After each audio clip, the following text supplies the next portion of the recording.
So we're here at the football field at Heartland High School, where I went to high school and graduated in 1995. My class nominated me to be president of the Junior Achievement Program, and one of the reasons why I was elected is because I had a goal to beat the school record of $250 of gross sales, and we beat that by over $3,000. And what we decided was we were going to take teachers' faces, draw them in funny situations, and put them on shirts. And I did that right here. There used to be bleachers right here.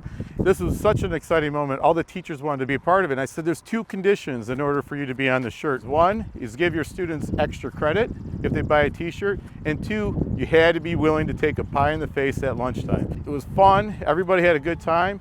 But more importantly, it was a pivotal moment in my life where I realized the apparel decorating industry started to become part of my blood, and it just got me really excited. I really love our industry.